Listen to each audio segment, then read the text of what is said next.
It's Car Con Carne. Let's eat in the car. It's Car Con Carne.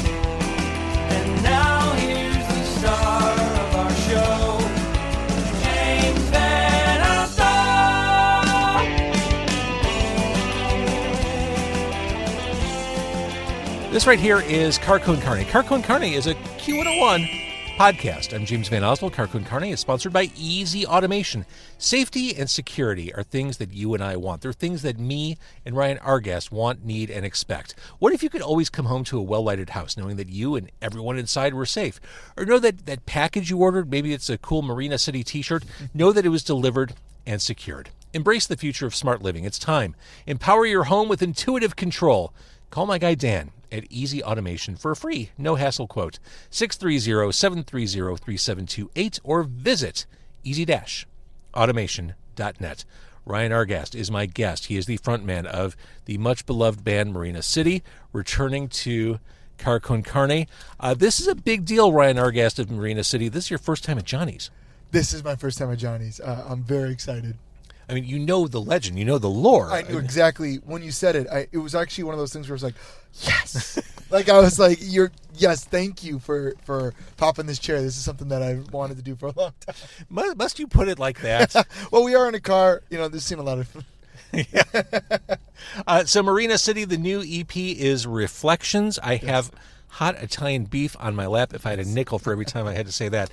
So let's eat so we can talk. I mean, my lap is warm and it smells juicy. I got us the same thing. It's just easier to distribute.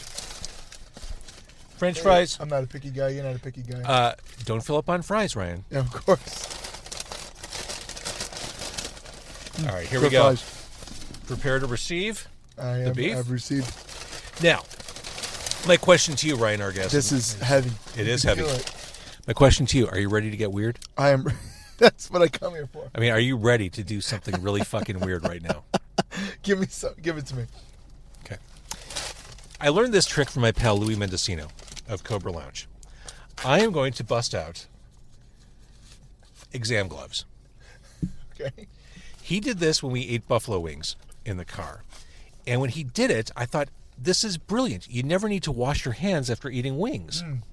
Now, I've had Johnnie's beef a zillion times, and I've never emerged unscathed. It makes my hands smell like gravy and pepper. It rolls down my arms. I'm going to eat my beef eating gloves. You don't have to. Let's do it. Let's do it together. Let's dissect it together. You want to get weird? Put on some rubber gloves. Yeah. Let's get it. I'm here. I'm all in for the Carne experience. When Louis busted him out, he brought him into the car. He's like, "You're going to think this is weird," and it looked weird. And then I had that momentary flash where I'm like, "This is the smartest thing. How have I never seen anyone do this before?" Especially in a car. Especially in a car. So I'm going That's to. a professional car eater. I am a professional car eater. Oh wait. All right. Extra glove there. These aren't cheap, I came to learn when I stopped by the local Walgreens near Johnnie's. Oh. Yes. Right, we're going in. We're going in. That if I isolate that as a clip, that'll be the most profane and weird thing I could put on my social media accounts. That's the snap you look for right there. That's when you know it's a good glove. Uh-huh. All right, let's do this. I'm going to put my napkins down. I didn't order it dipped or anything like that because it's just naturally dipped. Yeah. Okay. I was thinking about that too, but I was, you're the boss, you know what's going on. I don't want to. It goes pretty quickly. See, I think you're going to be thanking me, Ryan. I'm look at this. I'm never ever able to bare hand this. No problem. I've got the rubber exam glove. That is true. I got to tell you, you've never led me astray in anything that we've done on this show. I mean, granted, we've had Gene and Jude's, which obviously classic. We've barbecue. had City Barbecue. That was probably the best barbecue. That was amazing. We've had, there's someplace on the south side. We went to Freddy's. Was it Freddy's? Over by the Sox Park, yeah. Yeah, that was great. That was really great. Now, the Jardinera is going to tear your head off. It's super hot. Oh, that's how I like it. Look at this. I'm a genius.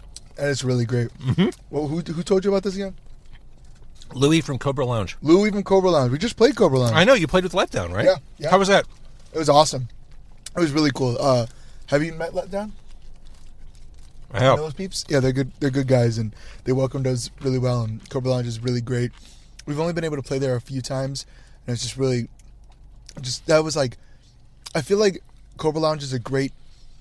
What is the Chicago music scene like? Yeah, you can go to Cobra Lounge. Cobra Lounge is one of those beat kitchens, the empty bottles, those kind of thing.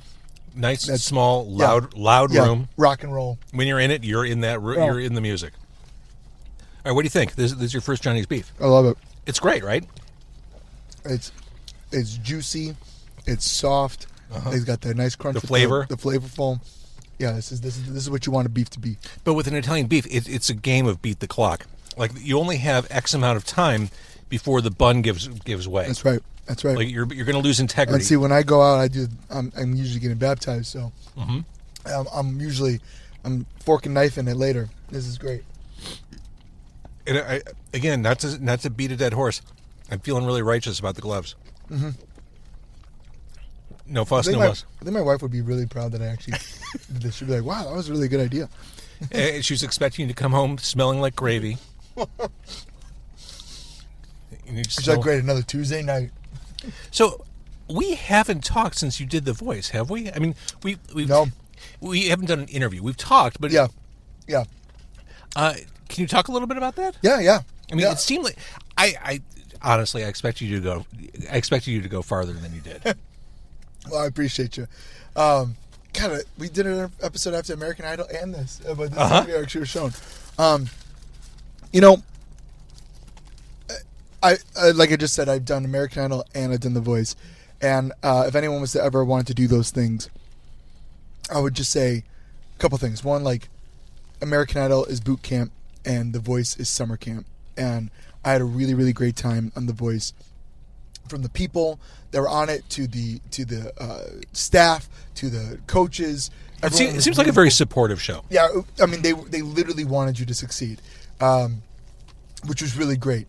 I really, really enjoyed that. Now, what I would say about someone trying to do it, I think you have to have a really, really great self-confidence and understand that it is a TV show. And, I mean, that's obvious when you say that, but it's not so obvious when you're there.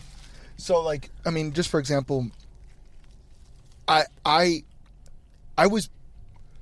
This is nothing against my partner, that when I got eliminated, but I was pretty shocked that I was kicked off as early because there were no signs at all in any audition and any kind of thing and in any practice that the signs pointed that I was leaving that early. It was pretty supportive to the point where it was like, dude, you got this. This is, and you're getting saved or all these things.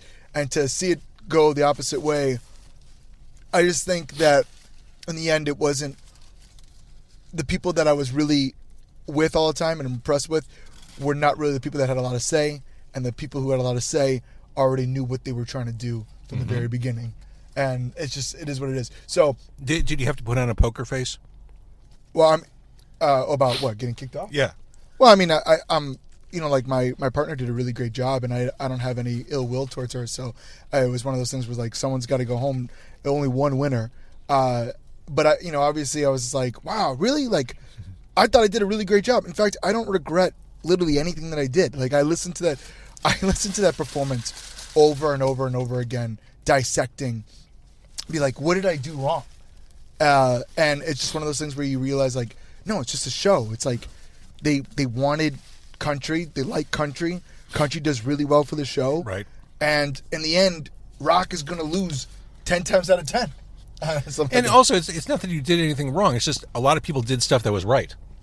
Exactly. Yeah. So, in all, good experience. Mm-hmm. I mean, from a marketing perspective, from a branding perspective, did it help Marina City? That's another thing about these singing shows. It's all about what you make of it. I don't know. I mean, I think it has helped me a lot in getting my own solo gigs for like weddings and hotel gigs and private gigs. When you just tell someone you were on the show, they're like, "Oh my God, I want to book you." As far as like where Marina City, I mean, I think our name and what we've done has probably helped us more than the show really did. That makes sense. It doesn't really like compute too much, and I think that the rock thing coming from there, there's not a lot of those people that are really watching the show anyways to really care, and I think that a lot of people who watch The Voice tend to be a demographic that's not really like it's an older demographic, a more Central America demographic. So with that being said, it has helped me as an individual, and as it transferred to Marina City, not as much as I maybe thought it was going to. But what I will say again is that it's all what you make of it. It's about grabbing those people as much as possible, releasing content, releasing music, connecting with them as much as possible. Stuff that I always talk about. But I also think that once you're off The Voice, like I was actually talking to a good friend of mine that was on The Voice way longer. I mean, he got all the way to as far as you could possibly go. And like once he was off, like that was the last time he really talked to them. It's not like they're really developing. It's just like, all right, on to the next season, And and if you know that, then you just feel a little bit better about it than you thinking like, this is my big break. I don't think anyone gets a big break. Actually, I think what happens is that you get little small breaks, and instead of point A to point Z, which is what Hollywood always tells you is going to happen, it's actually point A to point B to point C to point D, and so on and so forth. And you still got to climb. Exactly, and I think that it helped, and it got me more notoriety as Ryan Argast, and I make a living off of just doing music, and that has helped a lot. That's the American dream. That is the American dream. Make money doing what you love. That's exactly what I'm doing. So in that sense, yeah, it's helped a lot. But that doesn't diminish all the work that Marina City has done to get to where we're at from it. So, reflections, back to Marina City. No.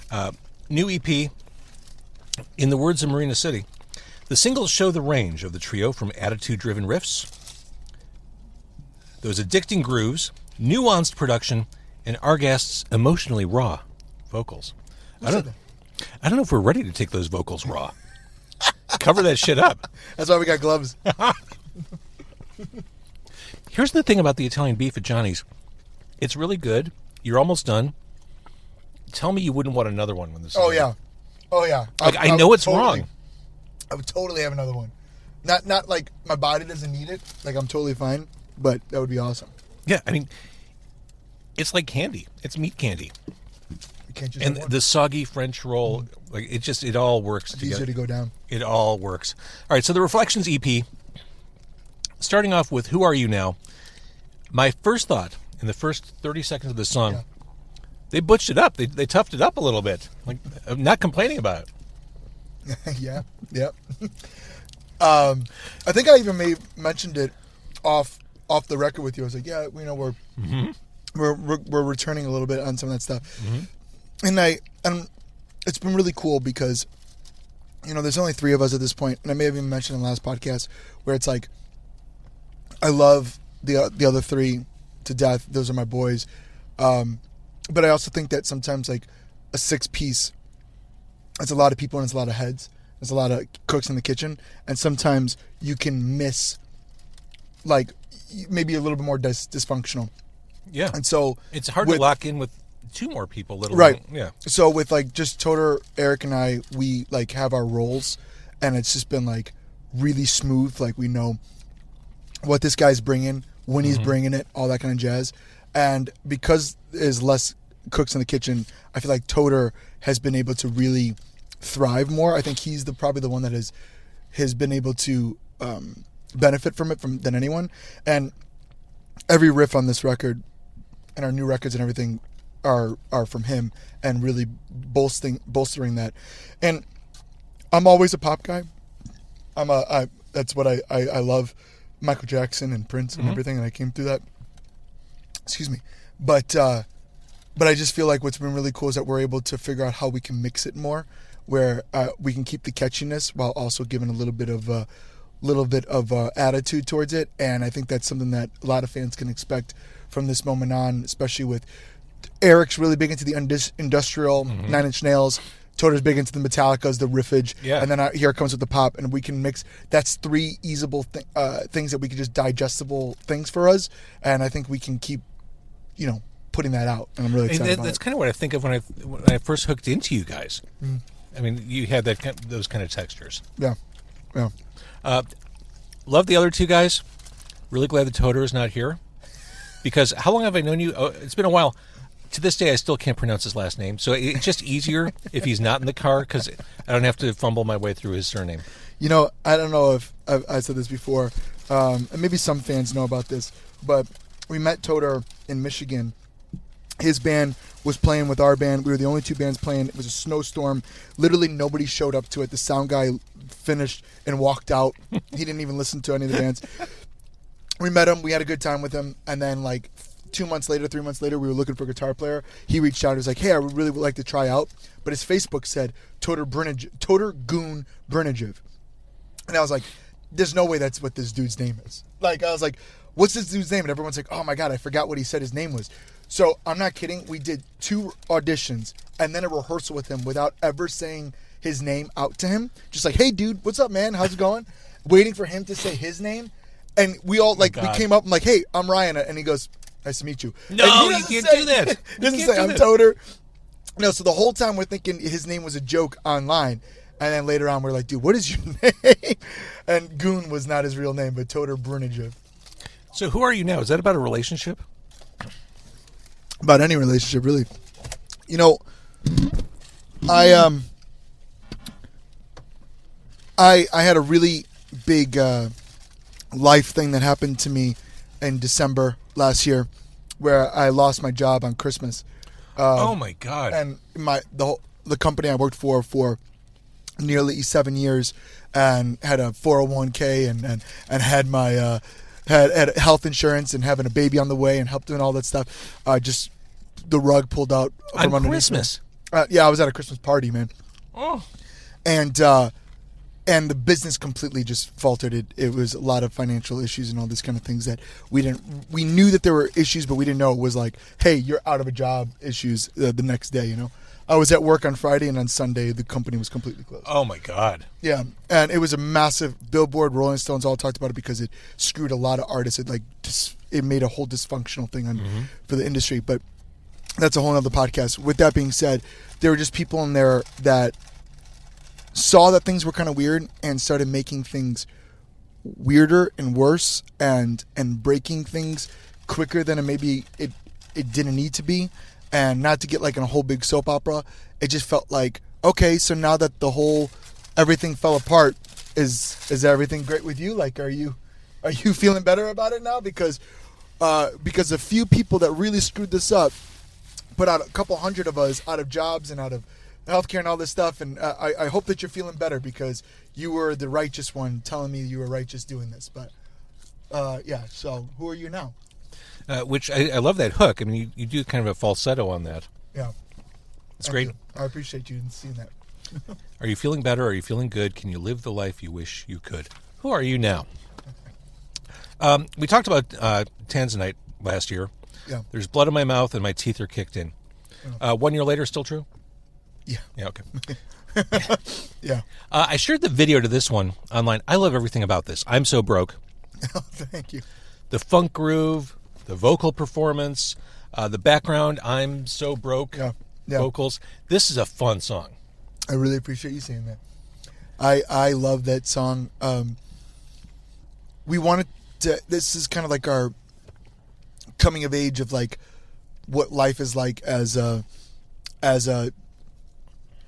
millennial, early Gen Z, whatever you want to say, person in their late 20s, early 30s, and the life that they kind of like, the hypocrisies that they kind of go through. And I think everyone, it doesn't have to be just strictly them, but just like, I'm so broke, yeah, it could be about money, and everyone's struggling with that, but it's just be morally bankrupt. Yep.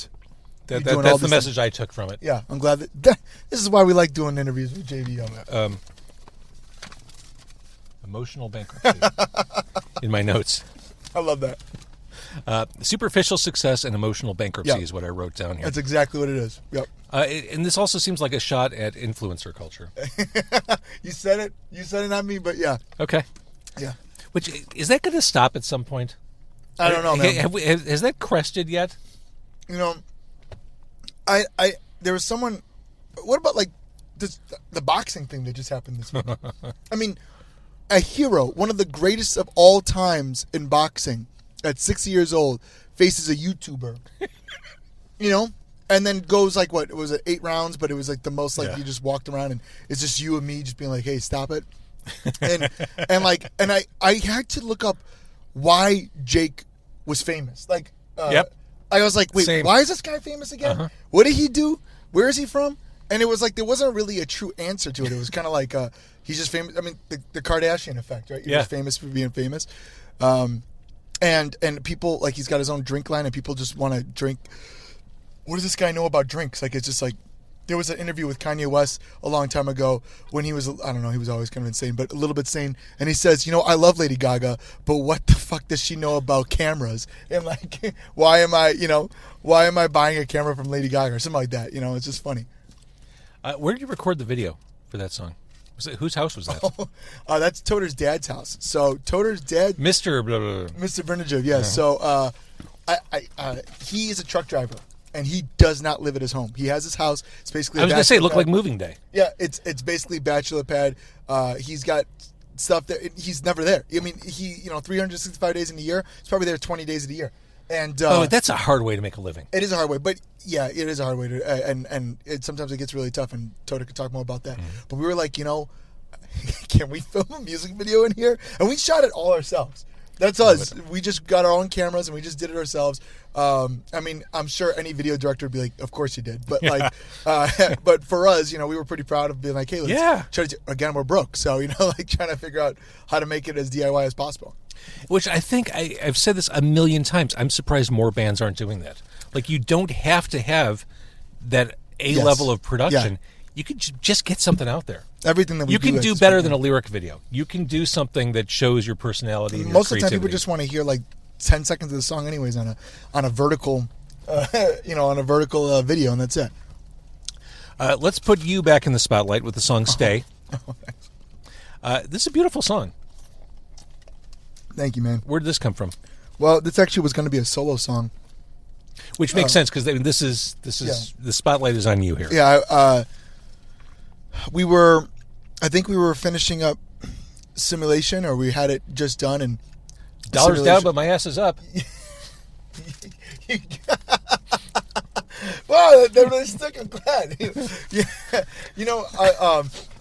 It's interesting because we made fun of influencer culture for I'm So Broke, and I think that sometimes Eric was really nervous about the song because he thought that maybe it could come off as like maybe we're making fun of leaning too far, maybe a more of a liberal sense on stuff. Yeah. And I was like, well, I mean, I guess if you take it that way, but it's just being morally bankrupt, it could be anything. And then like Youth, that song is very much pointing more fun at more of a conservative view. And so I feel like no one's safe. That's music. We need to call out the hypocrisy and everything. But anyways, with Stay, we were done with Simulation, and Toter sent the guitar riff to me, and I was like, there's no way Marina City is going to do this song. I would really like this. And at the time, my wife said that we should be moving into a bigger house. And I was thinking to myself, I was like, we just bought this house like 3 years ago. Like, we need more money. We're gonna have a kid. We want to have a kid. We want to have a bigger house. We want to have expand. It's just like, dude, we just got married. We just did these things, and I was getting like nervous. I was like, man, like I feel like I haven't even got my legs underneath myself, and we're going to the next thing, and I'm so glad that we did those things. Mm-hmm. I'm so happy that we ended up getting the bigger house. I'm so happy that we had the child and my daughter, and I'm so happy we did those things. But at the time, it was like a part of me. It was like a death of an era for me. Yeah, I get it. Was going to happen, and I felt like did I relish in these moments long enough? And now you fast forward, and I'm holding my baby daughter in my arms, and I go on a trip in Vegas for a week, and I come back from doing the performances, and I see that she's a little thinner out. She's actually she could almost crawl. She's getting there. She couldn't do that just a week ago. And it's like, whoa, now you're growing up. Yeah. And can we just stay here for a moment? And the Cat's in the Cradle and the Silver Spoon. Yeah. No, I've listened to that song a lot. So, but I really Stay is about realizing that, like, wow, I didn't realize the sun was this beautiful, or the moon was this beautiful, or that we laughed this hard before, until now you have to leave. now that I'm leaving, you realize all these great moments that you had in this specific moment, and you're going to miss it. It's a great performance from you. There's also that gradual fade in, these warm keyboard sounds. Yep. Toward the end, it's just lovely. That's Eric. That's all Eric. Eric is basically like the producer in the band at this point, and that's what makes it a Marina City song. Mm-hmm. If it was just acoustic, we would still be like, I don't know. But Eric comes in, and he's like, I got something that could make this cool. And that he just tied it in and made it the Marina City. And we're like, okay, we can release it now as Marina City. And I love it because it feels like at that end, I'm not singing anymore. It's instrumental, and the chords are coming in, and it just feels like you're staying in the moment. And you're thinking about all the things that happen, and then all of a sudden it just ends really quick, and you just wake up again. It's over in a blink of an eye. And I think that it's just this storytelling in songwriting. You have to storytell in lyrics and in music. Yes. And I think Eric, that simplicity of what he did made it really great. I love all the songs on this EP are very different, but they're all Marina City. Like they represent every aspect, everything we've heard from you from day one through the present. Like, thank you. You figured out how to really present yourself.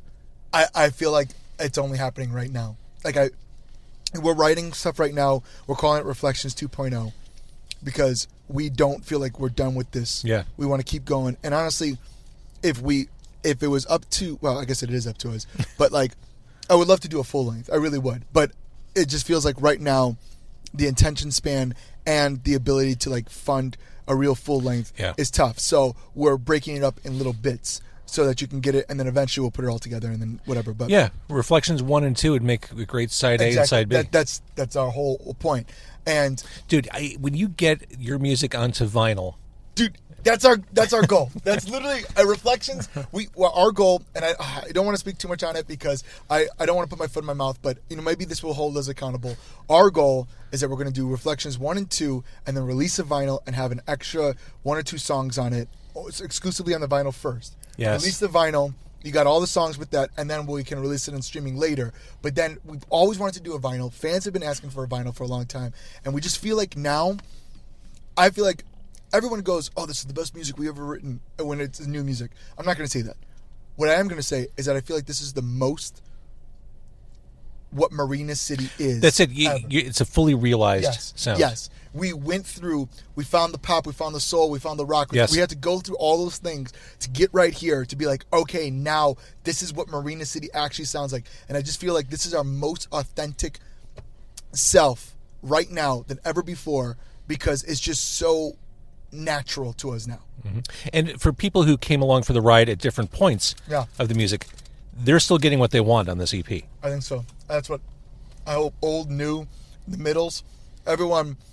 I've already seen it. I've seen some fans that were really big into the heavier days come by. I'm like, whoa, I'm really into this. Our new fans, even the people that that came from The Voice, that like found me from The Voice, like they really like it. So I'm really, really proud of it, and I'm excited for 2.0 because it's just elongates, it expands in this, and I'm just really excited about the band and where we're at.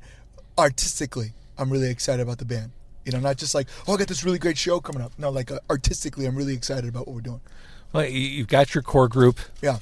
You've got your sound together. By the way, thinking back to those early days, years later, I still have Man in the Mirror stuck in my head. Thank you. Did a nice job on that one. That one never left. Thank you. I mean, we were real lucky because we did the Battle of the Bands thing. We worked with John Feldman with that one, which is a super producer and everything. And he taught us a lot about songwriting. It was like it clicked a lot in that session and learning about how to do that. And sometimes I had this whole like really convoluted chorus and it was stuff like that, and I really wanted to say all these things, and he was just like, you can actually say what you want to say in less words and be more powerful. I was like, oh, okay, let's do that. And Man in the Mirror was born. I love it. All right, so again, the new EP is the Reflections EP. Marina City, firing on all cylinders. Hopefully we'll get to see you early in 2025. Yes, you will. Yes, you will. Some live shows. Always a pleasure. I'm glad I got to turn you on to Johnny's Beef. Oh yeah, thank you. It's great. It's fantastic. It's never not great. Forgive the double negative. And it's cheap here. Yeah, honestly, I saw the pricing too. I was Yeah. like, okay. And I don't hate myself right now. No, like we said this, I could very easily go in for a second round. I'm going to exercise restraint. Because I That's don't. the only exercise I do. I don't feel gross. I don't feel bad about myself. I'm going to walk away. Live to fight a new day. I mean, no. I love Portillo's beef, but I'm telling you, after I eat Portillo's beef, I'm done for the day. Yeah. But I'm really like okay. Like I forgot I ate the beef. I just. And what did you learn today? I learned that you got to have napkins. Oh, no, wait, that and gloves. And always wrap it. You got to scrub in. Always wrap it before you have a Johnny's Italian Always beef. wrap Ryan, thanks for doing this yet again. Thank you for always having me. Are we on an annual cadence at this point? I think we're actually, honestly, I think so. I think it's always in the fall too, isn't it? I think about it. I'm always cold. Because I'm pretty sure when we went to Freddy's, that was the fall. It was. And when I was with you in Singleton, that was December. January. Oh, you performed in it was to talk December. about the Thalia Hall show. Yeah. And then we did one when you were in quarantine. Yes. Oh my God. It may actually be every year. I love it. This is my favorite time of the year. This is great. It's like Fright Fest at Great America. You can count on it every year. When I know I'm breaking up the eggnog, I'm like, oh, it's almost time for a JV interview. All right. Well, let's plan on this again for next fall, unless other things come up that demand we talk sooner, which I have no problem with. Always a pleasure, man. Thanks, Ryan. Thank you.